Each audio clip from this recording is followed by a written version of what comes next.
तो आज हम हम्म। बेहद दुखद मुद्दे पर बात करने वाले हैं। थाईलैंड के नोथाम्बुरु प्रांत में एक स्कूल में गोलीबारी ने पूरे विश्व को, पूरी दुनिया को जैसे दहला कर रख दिया है। एक स्कूल के एक स्टूडेंट ने अंधाधुंध गोलियां चलाकर तकरीबन 7 लोगों की जान ले ली, कई को घायल किया और खुद को भी उसने मार डाला।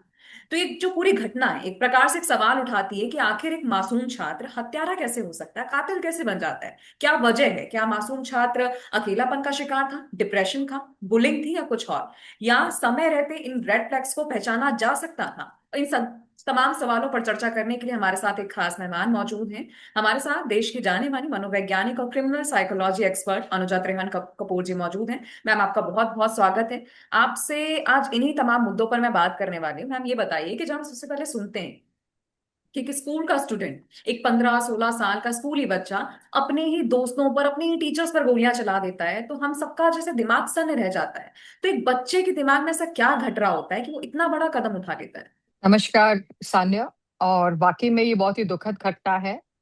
आ, बच्चे के मानसिक तनाव पर अगर हम बात करते हैं तो ये बहुत ही गंभीर मुद्दा है।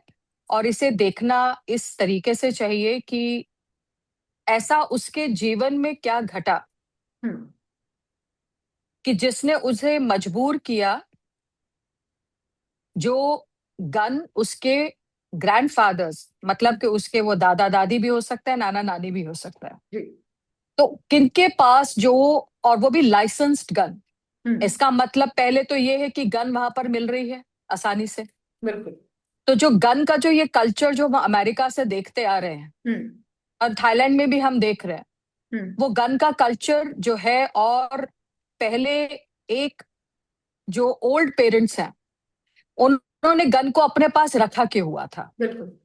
क्या उस गन का एक्सेस बच्चे को हर रोज दिखता था? जी। क्या रिवर्स साइकोलॉजी अप्लाई होनी चाहिए?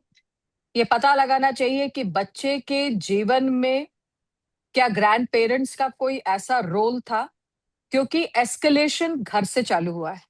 जी। उसके बाद फिर वो स्कूल तक गया। जी। अब वो जो ग्रैंड पेरेंट्स हैं, पूछा जा सकता है, देखा जा सकता है, क्योंकि ये मैटर ऑफ इन्वेस्टिगेशन है। जी। मेरे पास जो जो मुद्दे, मेरे पास जो जो टॉपिक्स मेरे सामने, उससे कनेक्टेड जो इंग्रेडिएंट्स सामने दिए हैं, जो मेरे पास इस वक्त है, जी। उसको देखकर ये लगता है कि कहीं ना कहीं पेरेंट्स के पास, ग्रैंड पेरेंट्स के पास उसका हथियार का होना। जी। दूसरा, बच्चे को उसकी एक्सेसिबिलिटी होना। क्या ग्रैंड पेरेंट्स बीच में आए? क्या बिल्कुल। उन्होंने उसको रोका तो इसलिए जी। मारा? जी। या कोई साइकोलॉजिकल उस दौरान उसके लड़के के काफी। दिमाग में, जो 14 साल का लड़का था, उसके दिमाग में 14 साल से हम्म। उसके साथ जो घटित हो रहा है, उसके पेरेंट्स कहाँ थे? बिल्कुल। क्या ये बच्चा क्यों ग्रैंड पेरेंट्स के पास रह रहा था? और फिर जब यहां से एस्केलेट कर रहा है तो वो घर से मारता हुआ जा रहा है, उनको छोड़ भी सकता था। बिल्कुल। तो इसका मतलब पहला मुद्दा यहां पर है कि घर से एस्केलेट क्यों हुआ। बिल्कुल। हम्म? स्कूल में भी उसने पर्टिकुलर स्टाफ को चिन्हित किया है। बिल्कुल। जो मेरे पास इस वक्त दस्तावेज है, उसके अंदर है कि टीचर्स और वहां पे जो प्रोफेसर्स थे, वहां पर उनको मारा है, बच्चों को मेरे ख्याल से नहीं मारा। हम्म। तो जो इशू सामने आया है कि टीचर्स को ही क्यों मारा, हम्म। क्या वो सोची समझी तरीके से टीचर्स को चिन्हित किया गया है? बिल्कुल। और अगर इस बात सोचे करते हैं। समझे तरीके से टीचर्स को चिन्हित किया गया है, तो क्या टीचर्स ने उसको कहीं ना कहीं स्कूल में ह्यूमिलेट किया था? बोली किया था। क्या किसी भी तरीके का ह्यूमिलेट करना और बुली करना दो अलग चीजें हैं। जी। बिल्कुल। बुली करना, बुली बच्चे करते हैं आपस में जी। एक दूसरे की बातों से। जी। टीचर्स ह्यूमिलेट करती हैं, हम्म। क्योंकि जब बच्चे सामने होते हैं तो क्लास के सामने हम्म। बुली एक बंदा दूसरे बच्चे को कर सकता है, एक आदमी दूसरे आदमी को बुली करता है बिल्कुल। अपना पावर और डोमिनेंस दिखाने के लिए। तो ये हम्म। बहुत बड़ा डिफरेंस है। और जो टीचर है उसने ह्यूमिलेट किया हो, कहीं हैरेसमेंट हुई है और उसकी वजह से उसने बदला निकाला है, हम्म। वो रिवेंज हो सकता है। हम्म। वो एक 14 साल से क्या पीड़ित रहा है? क्या हम्म। वो एक विक्टिम ऑफ अब्यूज है? हम्म। क्या हम आप उसके विक्टिम साथ होने की कभी बात कोई। कर रहे हैं। आप जरा ये बताइएगा कि जब कोई भी बच्चा, आप कह रहे हैं कोई भी बच्चा इतनी जल्दी आसानी से तो ऐसा कदम नहीं उठा लेगा, बिल्कुल मानती हूँ, कोई भी बच्चा रातों रात तो ऐसा कदम नहीं उठाएगा। तो क्या घर में, स्कूल में ऐसे कोई बदलाव देखे जाते हैं, ऐसे कोई चेंजेस दिखते हैं, जैसे कि बच्चे का अचानक से ज्यादा शांत हो जाना, या बहुत ज्यादा फ्रस्ट्रेट हो जाना, चिड़चिड़ा हो जाना, जिन्हें हम अक्सर कहते हैं कि टीनेज का, पेरेंट्स और टीचर्स भी कहते हैं कि ये तो टीनेज का नखरा है, और टीनेज का नखरा समझकर हम इसे इग्नोर कर देते हैं, नजरअंदाज कर देते हैं। देखिए यहाँ पर एक हम लोग बात कर रहे हैं थाईलैंड की। जी। इंडिया में और थाईलैंड के में थोड़ा सा फर्क ज्योग्राफिकली भी आता है। जी। बच्चे ये बच्चा कौन से एरिया में था, क्या ये पुअर रिडन एरिया में था, हम्म। इसके पास कितना एक्सेसिबिलिटी थी, हम्म। ये शुरुआत से अपने फ्रेंड्स के साथ किस तरह से बात करता था। जो मेरी जानकारी में है कि ये बच्चा चुप रहता था हम्म। और शांत रहता था हम्म। और घर में रहता था, और सिर्फ इस 14 साल के बच्चे ने मारा ही नहीं, इसने सुसाइड भी कमिट करी है। सुसाइड देखिए। जी। तो ये एक छोटी जानकारी नहीं है। बिल्कुल।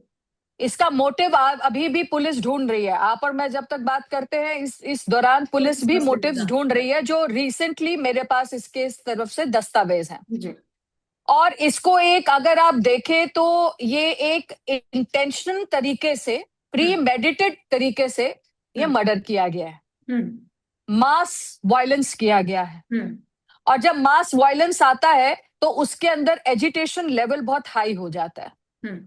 तो इस बच्चे को, 14 साल के बच्चे का, जिसको हम कहते हैं कि एकदम से एक उसको कहां पर किक मिली, या ऐसा हम्म। कहां से उसका फ्यूज उठा हम्म। कि उसने मारना शुरू कर दिया। बिल्कुल। क्योंकि वो रास्ते में भी मारता हुआ जा सकता था सबको, क्योंकि गन उसके हाथ में थी। बिल्कुल सही बात, बिल्कुल। तो उसने दो जगह टारगेट की है, हम्म। एक एक घर और हम्म। एक स्कूल। स्कूल। और फिर वहां पर उसने एंड में अपने आप को मारा। वो खत्म कर लिया। अब इसको ये भी सोचा जा सकता है कि वो उस दौरान पे पेरेंट्स को, इसलिए उसने ग्रैंड पेरेंट्स को मारा कि क्योंकि उसको पता था वो आगे जो काम करने जा रहा था उसके बाद उसके ग्रैंड पेरेंट्स का क्या होगा। हम्म। लोग उनको शायद छोड़ेंगे, नहीं छोड़ेंगे, हम्म। पुलिस उनके पास आएगी। हो सकता है उसने इस बारे में सोचकर उनको मार दिया, हम्म। ताकि वो भी विक्टिम ना बने हैरेसमेंट हम्म। का। हम्म। या घर में लड़ाई हुई और हम्म। इतने टाइम से जो बुली अप हो रहा था उसके अंदर, जो हम्म। लोगों ने उसके साथ, हो सकता है सेक्सुअल अब्यूज हुआ हम्म। हो सकता है कहीं ना कहीं उस बच्चे के साथ और भी हीन हम्म। तरीके से प्रॉब्लम सामने आई हो। हम्म। क्योंकि हमारे पास बच्चे की पुरानी रिवर्स साइकोलॉजी नहीं है, तो जब पेरेंट्स बात करें, मतलब अब पेरेंट्स, आई डोंट नो मुझे कि पेरेंट्स भी क्यों छोड़कर चले गए, वो साथ में रहते थे या उसको छोड़ गए या उन्होंने अडॉप्ट बिल्कुल, कर लिया आप तो बच्चे ये को, कहना चाह या रही हैं मैम कि वो हाँ। There has been a lot of issues connected with this premeditated murder, जो हम्म। एंड के अंदर होमिसाइडल और कहीं ना कहीं सुइसाइडल बिहेवियर आ गया। तो इसे कह सुइसाइड सकते करने हैं का मैम सब। कि सप्रेस्ड माइंडसेट रहा होगा बच्चे का, उसके दिमाग में बहुत समय से कोई स्ट्रैटेजी चल रही हो, कोई प्लानिंग चल रही हो, कोई दबा हुआ सप्रेस्ड इमोशन रहा हो, जहां पर ये भी एक फैक्टर हो सकता है क्या? मैंने आपको तभी तो बताया ना, जिस सप्रेस्ड इमोशन की आप बात कर रहे हैं उसे मैंने जी। आसान तरीके से बता रही हूँ। तभी मैंने जी। कहा ना, कोई फ्यूज, कोई हम्म। कैटालिटिक रिएक्शन, उसे हम्म। कहीं पर कहीं ना कोई उसे एरिया जो है, हम्म। उसे अपने कोई जख्मों से कनेक्ट नजर आया, बिल्कुल। या इनफ इज इनफ, हम्म। उसके लिए ये कहीं हम्म। मोशन था। जी। There has been a lot of issues. कहीं पर भी हम जब इन चीजों को देखते हैं तो हम्म। एक इवेंट बनता है। हम्म। वो इवेंट बनना जरूरी है। जो अभी मेरे सामने जो event of line of investigation से आता है, क्योंकि जहां से शुरू होना था वो सब लोग मारे गए हैं, हम्म। तो उसके आसपास के नेबर्स से बात करी जा सकती है, और जो हो रही है इस वक्त। जी। So this is what we look into, is कि कहीं ना कहीं ये पनिशमेंट दे रहा था किसी ह्यूमिलेशन को। हम्म। और जो एक शूटिंग का क्या मतलब होता है, शूटिंग का मतलब इसके अंदर ये दिखाया गया है कि हम लोग जो आसपास में एक पिक्चर्स देखते हैं, वायलेंट मूवी देखते हैं, लोगों को देखते हैं, बिल्कुल। बिल्कुल। कभी कभार ये भी होता है कि रियल लाइफ में, हम्म। Real life and real life, hmm real life के अंदर उसका असर क्या होगा, हम्म कभी कभार एक जिज्ञासा भी आपको वो कदम उठाने पर मजबूर करती है हम्म कि इसका रिजल्ट क्या होगा। हम्म बट अगर हम उसको यहां देखें तो मुझे ये जिज्ञासा कम और प्री मेडिटेटेड मर्डर ज्यादा लगता है। मैम, आप रियल लाइफ और रियल लाइफ की बात कर रही हैं, तो अक्सर लोग ही ये कहते हैं, कॉमन पीपल के मुंह से, हमने उनकी जुबान से ही ज्यादातर सुना है कि गेम्स हो गई, मूवीज हो गई, इनसे हिंसा नहीं फैलती। लेकिन जब एक किशोर की हम बात करते हैं, एक नाबालिग की बात करते हैं, जब वो ये सब देखता है, जीवन में गोलियां खुद बरसाने लगता है, तो आपको नहीं लगता कि क्या ये सच नहीं है कि हमने हिंसा को बच्चों के लिए इतना नॉर्मलाइज कर दिया है, इतना आम बना दिया है कि उन्हें इंसानी जान की अब कोई कीमत ही नहीं रह गई, या उन्हें समझ में नहीं आती कि इंसानी जान की कीमत। मैं ऐसे नहीं कहूंगी कि वीडियो गेम्स इसका टारगेट है। हम्म देखिए, आपका खुद का एक माइंडसेट होता है। मेरे हम्म, ख्याल से वीडियो गेम्स कहीं ना कहीं आपने भी खेली और मैंने भी खेली होंगी। बिल्कुल। हमारे आसपास भी, क्या आप क्रिमिनल हैं तो हम्म ये कह देना बिल्कुल गलत बात होगी कि वीडियो गेम्स ने ही सीधा टारगेट कर दिया। ऐसा नहीं जी, होता, उसके लिए पर्सनालिटी चाहिए। बिल्कुल। क्रिमिनल क्रिमिनल की एक पर्सनालिटी होनी चाहिए कि वो वायलेंस को अपने अंदर ले सके और उसके बाद वो डिसीजन ले मारने का। हम्म तो वो डिसीजन मारने का लेगा, उसके लिए ये जरूरी नहीं है कि वो प्ले कर रहा है उसके अंदर वायलेंट क्राइम्स की तरह पिक्चर्स या ये सब। हम लोग जी, बहुत कुछ देखते हैं, आप और मैं देखते हैं। बिल्कुल। तो इसका मतलब ये नहीं कि हम सब क्रिमिनल्स हैं या जितने विक्टिम्स हैं सब क्रिमिनल्स बन गए हैं। ऐसा भी नहीं है हम्म कि कहीं सेक्सुअल अब्यूज हुआ है। ऐसे में तो जिन लड़कियों के साथ रेप कमिट होता है या जिनके साथ एसिड हम्म अटैक कमिट होता है, वो तो सबसे हम्म, ज्यादा क्रिमिनल्स होने चाहिए। यहाँ पर डोमेस्टिक वायलेंस करने वाले सबसे ज्यादा क्रिमिनल्स होने चाहिए। बिल्कुल। तो एक पर्सनालिटी इफेक्ट होता है, जिस हम्म पर्सनालिटी के चलते हम्म वो पर्टिकुलर जो शख्स है उसको एज अ क्यू लेते हुए हम्म कहीं ना कहीं इंटॉक्सिकेशन भी उसका एक हिस्सा बन जाए, या कोई हम्म किसी तरीके का आपके पास अब्यूज हो, that is addiction related to कोई ड्रग्स है, कोई ड्रग अब्यूज हो, वो हम्म कहीं ना कहीं कनेक्टेड आ जाए इसके अंदर। हम्म वो ये बहुत इस बात को आगे की तरफ ले जाता है कि जब ये सब चीजें, अगर आप इनको सेग्रीगेट करके देखोगे तो ड्रग्स बहुत सारे लोग लेते हैं। हम्म बट ड्रग्स जो कई लोग लेते हैं, हमने भी कई जगह देखा है, जितने जो लोग सिर्फ ड्रग्स ही लेते हैं, वीड हम्म, लेते हैं, मारुआना लेते हैं, क्या वो कहीं ना कहीं क्रिमिनल्स हो जाते हैं? ऐसा नहीं है। नहीं है।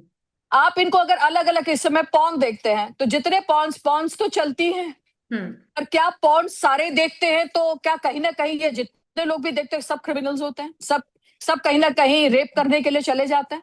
हम्म सो एक माइंडसेट है, हम्म और वो एक पर्टिकुलर माइंडसेट है।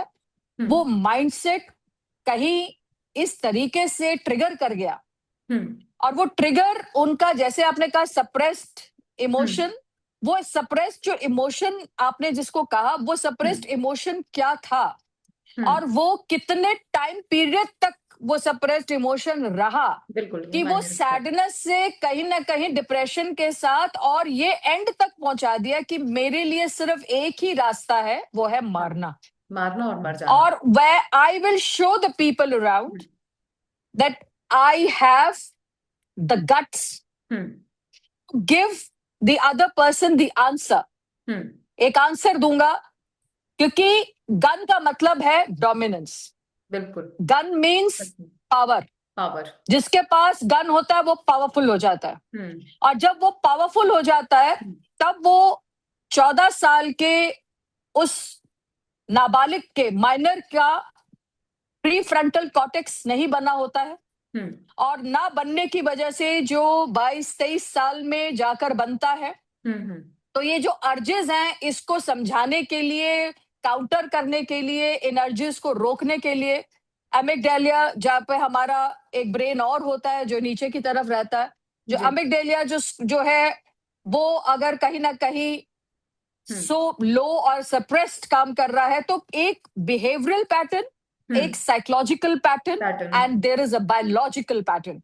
ओके। वो जब कहीं ना कहीं कनेक्ट करता है, और दूसरा जीन्स, क्रोमोसोम, कहीं उसका इशू तो नहीं आ गया इसके अंदर, हम्म तो क्या उसके पेरेंट्स की पूरी रेखी करनी पड़ेगी कि पेरेंट्स का, इनका ट्री क्या था, कहाँ हम्म से बच्चा पैदा हुआ, इसके क्रोमोसोम्स किस तरीके थे, और इस हम्म बच्चे में आगे इसके साथ 14 साल तक क्या घटित हुआ। हम्म और उस 14 साल के घटित होने पर प्रॉपर इन्वेस्टिगेशन करने के बाद जो ये हम्म। आर्म्स जो आम तरीके से मिल जाते हैं, और आर्म्स का जो कल्चर है, हम्म।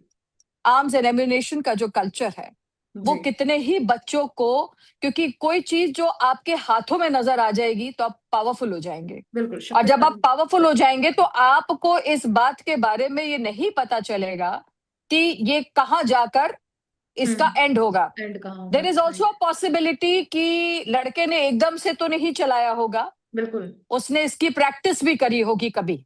हम्म। वो प्रैक्टिस इसने कहाँ करी, तो इसका मतलब वहां पर ये कल्चर बहुत आम है हम्म। गन शूटिंग का, तो हम्म। इसीलिए उसने प्रैक्टिस करी होगी। हम्म।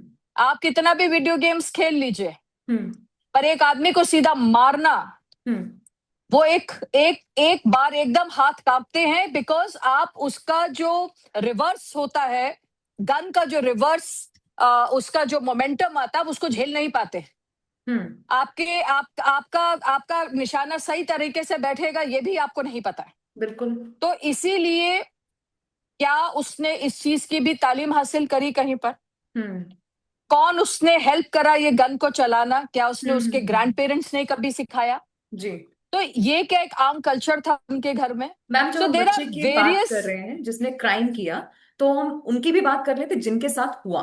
तो जो बच्चे वहां पर मौजूद थे जिन्होंने अपनी आंखों के सामने वो गोलियां चलते देखी, या जो क्लासरूम में छिपकर अपनी जान बचा रहे थे, उनके दिमाग पर कितना गहरा सदमा लगा होगा। तो इस खौफ से उन्हें तुरंत बाहर निकालने के लिए टीचर्स को क्या करना चाहिए, सोसाइटी क्या कर सकती है? अभी के लिए तो सिर्फ टीचर्स और सोसाइटी में ही नहीं, पूरे सभी को उस वक्त के जितने, क्योंकि उसमें सरकार की विक्टिम जिम्मेदारी जी। कोई, देखिए विक्टिम सिर्फ ग्रैंड पेरेंट्स नहीं बने। हम्म। विक्टिम जितनी टीचर्स और प्रोफेसर्स जो भी उसमें कनेक्टेड थे उन सबके घर बने। बिल्कुल। जितने बच्चे थे वो खुद भी विक्टिम्स एंड आई विटनेस, जी। और उनके पेरेंट्स हैं। तो बिल्कुल। सबसे पहले तो स्कूल को बंद करना चाहिए। हम्म। स्कूल बंद हो और उसके बाद सबको एक काउंसलिंग के जरिए, हम्म। वहां पर ग्रुप काउंसलिंग और पेरेंट्स के साथ बिठाकर हम्म। सभी को काउंसलिंग ग्रुप थेरेपी देनी बहुत जरूरी है। हम्म। क्योंकि जो ये उन लोगों ने अपनी आंखों के सामने होते हुए देखा, इसका डर जो उनकी जिंदगियों में बैठा है, उस डर से वो उभर बहुत जल्दी नहीं पाएंगे। हम्म। और इस वजह से कई बच्चे जो है साइकोलॉजिकली और इमोशनली उनके दिमाग पर ये असर आएगा। पर प्यार, लव, अफेक्शन और राइट टाइम की, जिसको हम कहते हैं group therapy by the psychiatrist hmm. And the psychologist, जी। मतलब काउंसलिंग भी और दवाइयां भी। हम्म। साइकाइट्रिस्ट दवाइयां देंगे और काउंसलर्स जो है वो साइकोलॉजिस्ट है जो मैम, बात भी काउंसलिंग की करेंगे। आपने बात की, तो आज बहुत सारे जो स्कूल हैं, या आजकल बहुत से स्कूलों में नाम के लिए काउंसलर्स होते हैं, लेकिन बच्चे उनके पास जाने से बहुत ज्यादा कतराते हैं। आपने भी ऐसे इंसिडेंट्स देखे ही होंगे। तो जो स्कूलों में काउंसलिंग का सिस्टम है, इसको क्या वाकई में असरदार कैसे बनाया जा सकता है और दोस्ताना कैसे बनाया जा सकता है? क्योंकि जब बच्चे जाएंगे ही नहीं काउंसलर्स के पास, तो उनके ब्रेन डेवलपमेंट में हम कैसे कंट्रीब्यूट कर सकते हैं? देखिए काउंसलर्स पेरोल पर होते हैं स्कूल के, जी। इसीलिए हम लोग जब वर्क प्लेस, आपका भी वर्क प्लेस है, वर्क प्लेस पे बात करते हैं तो पॉश को हम लोग लेकर आते हैं। बिल्कुल, पॉज कर। पर इंटरनल कमेटी जब बनती है उसके अंदर दबाव होता है। जी। फ्रीलांस होना चाहिए काउंसलर्स, हम्म। और डायरेक्ट उनका कनेक्ट एफआईआर के साथ होते हुए पुलिस के साथ होना चाहिए। हम्म। जी। उसके अंदर अगर कहीं पर भी, क्योंकि दबाव उनके ऊपर अगर डाला जाता है तो इसी वजह से वो काउंसलर्स के पास वो कहीं ना कहीं क्रेडिबिलिटी नहीं आती, क्योंकि वो केस को, स्कूल को दबाने के लिए, और स्कूल कहीं ना कहीं उनका नाम खराब हो जाएगा, उनका गुडविल खराब हो जी। जाएगा। आने वाला जो वक्त है वो कहीं उन बच्चों को, क्योंकि ये पैसा अर्निंग करने की जगह है, बिल्कुल। इट्स अ बिजनेस, बिल्कुल। तो वो बिजनेस बंद हो जाएगा। तो इसीलिए काउंसलर्स के ऊपर दबाव दिया जाता है। हम्म। आप कुछ भी कर लीजिए, क्योंकि मैं एक स्कूल की काउंसलर रह चुकी हूँ हम्म। और बच्चों से लेकर जूनियर स्कूल तक रही हूँ। मैं डीपीएस मथुरा रोड की काउंसलर रही हूँ मैं। जी। जी। और वहां पर हम लोग यही कहते हैं कि जो एक स्कूल तो है, जी। बट स्कूल जो है कहीं ना कहीं जो दबाव, आप इवन आप ये भी कह दीजिए अनोनिमस डाल देंगे, वो हम्म। अनोनिमस डालने से क्या होगा? अनोनिमस डालने से आप उसको तो रिट्रेंच करेंगे, किसी को बिल्कुल। रिट्रेंच करेंगे। आजकल किसी को भी बहुत जल्दी रिट्रेंच नहीं किया जाता, just mere on the assumption of the allegation. उसके लिए पुख्ता सबूत चाहिए सबको। बिल्कुल। तो इसीलिए it is a matter of discussion, it is the matter of investigation. बिल्कुल। अगर वहां पर कुछ भी कहीं पर कुछ घटित होता है तो काउंसलर्स को फ्री स्पीच और फ्री हैंड मिलना चाहिए कि वो बच्चों से रिलेटेड कोई अगर इशू है तो उसको वो खुद आगे आकर वहां हम्म। पर उनको बुलाकर हम्म। जिसने किया है और जिसके साथ हुआ है उसके साथ में बैठकर ये सिचुएशन को हैंडल करना चाहिए। जी। Even when we talk about this, school के अंदर पॉक्सो का इशू रहता है क्योंकि उसमें कई बच्चे ऐसे होते हैं, क्योंकि माइनर और 17-18 के बाद ही बच्चे वहां से निकलते हैं, बिल्कुल। तो माइनर्स का वहां पे है, तो पॉक्सो के अंदर केसेस उसके अंदर दर्ज होने चाहिए। बिल्कुल। और टीचर्स अगर स्कूल काउंसलर को अगर कहीं लगता है कि कहीं पर रेड फ्लैग है हम्म। तो जो वहां पर उसके ऊपर जो कोई एक ऐसा कमेटी होनी चाहिए जिसमें एक पुलिस वाला भी होना चाहिए।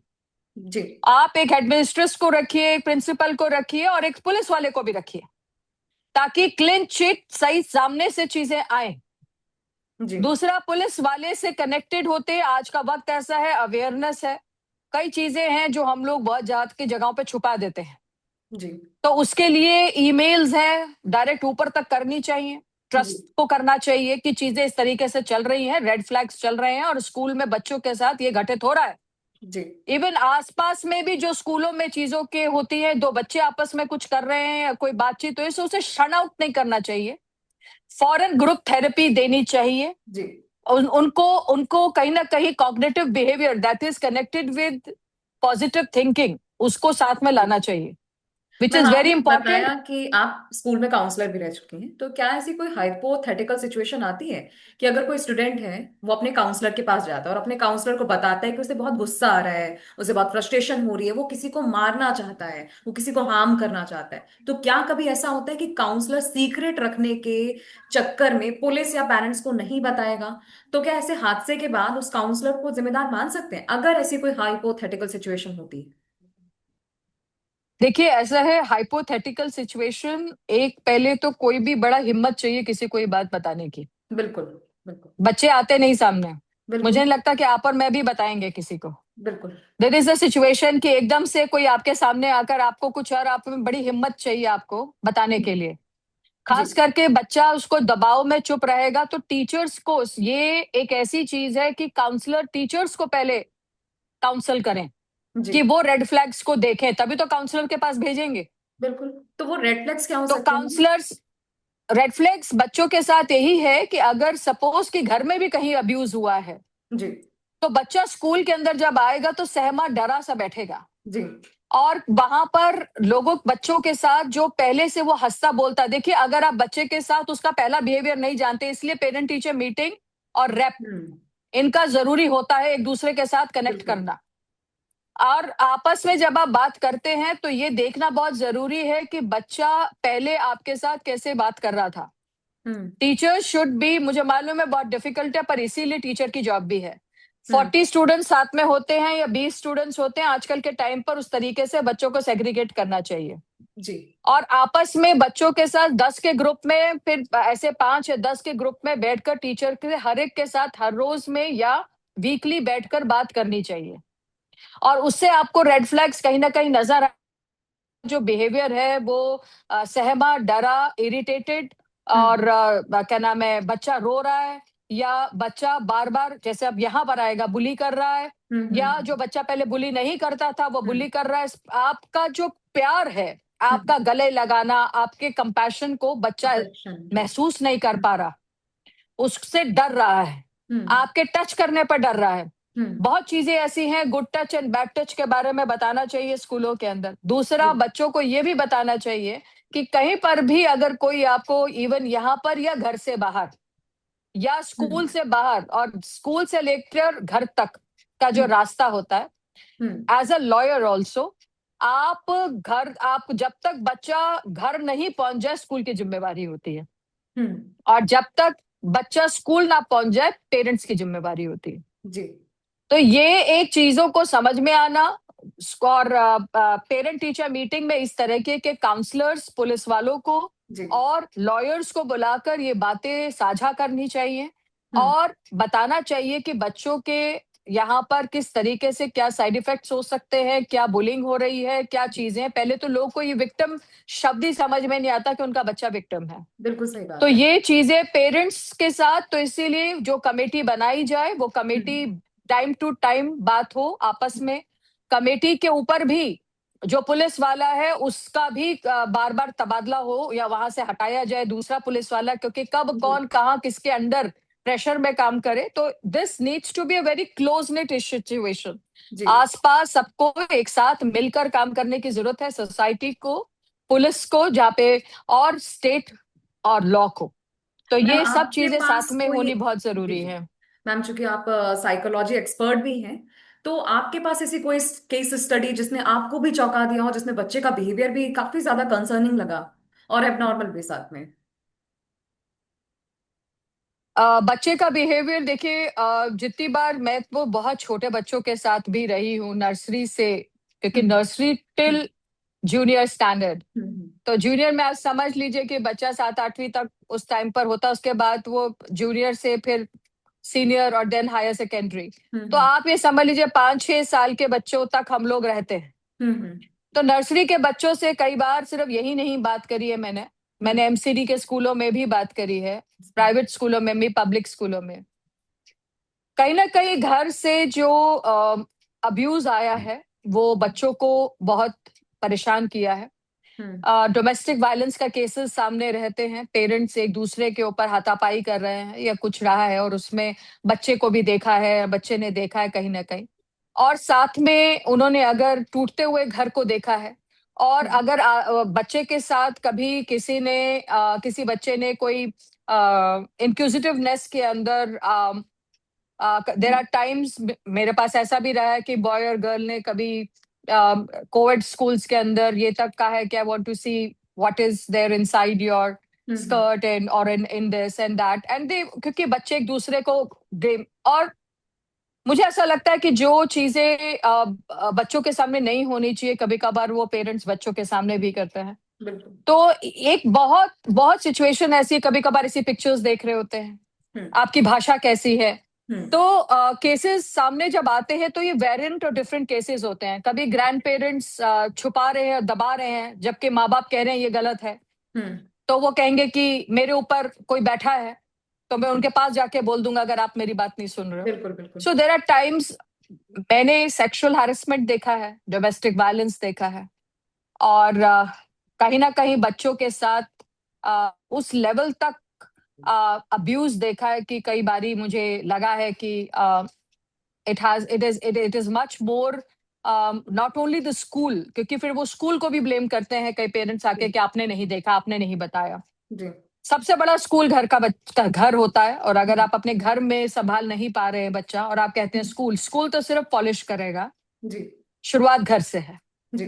मैम आप अपने अभी बताया कि कई बार पेरेंट्स भी कंप्लेन करते हैं, तो कई बार टीचर्स भी कंप्लेन करते हैं, तो चलते चलते आखिर में आपसे यही चाहूंगी कि आप एक मैसेज दें उन पेरेंट्स को, उन टीचर्स को, उन तमाम लोगों को जिनको अपने बच्चे में, अपने स्टूडेंट में या अपने आसपास उसमें कोई रेड फ्लैग नजर आ रहा है। मैं बस इतना ही कहूंगी, क्योंकि मैं खुद एक माँ हूँ, और एक काउंसलर हूँ, और एक क्रिमिनल साइकोलॉजिस्ट हूँ, अपराध मनोवैज्ञानिक, और एक लॉयर हूँ। जी मैंने बहुत घर टूटते हुए देखे हैं, क्योंकि मैं मैट्रिमोनियल लॉ में हूँ, डिवोर्स देखे हैं मैंने। जी। मैं बस इतना कहूंगी कि बच्चों की के जो बचपन है ना, उसे बचपन रहने दीजिएगा। हम्म। क्योंकि क्या हो गया है कि हम बच्चों को बहुत जल्दी बड़ा कर रहे हैं। बिल्कुल। मुझे मालूम है अवेयरनेस आसपास में है, बार हम्म। बार लोग कहते हैं कि आप हमें क्यों कहते हैं। हम्म। देखिए, बच्चा एनिमल्स भी पैदा करता है। जी। एक एनिमल और एक ह्यूमन बीइंग में सबसे बड़ा फर्क ये है कि हमें रिस्पॉन्सिबिलिटी लेनी पड़ेगी। बच्चा अगर हम लोगों ने पैदा किया है, या बच्चे हमने पैदा किए हैं, पहले तो एक लड़का और लड़की का डिफरेंशिएशन ना देते हुए आप ये ध्यान रखिए कि बच्चे बच्चे होते हैं। उन्हें सबसे पहले एजुकेट कीजिए, गुड टच और बैड टच, यूट्यूब्स है, तरीका है बात करने का, उनको बताने का।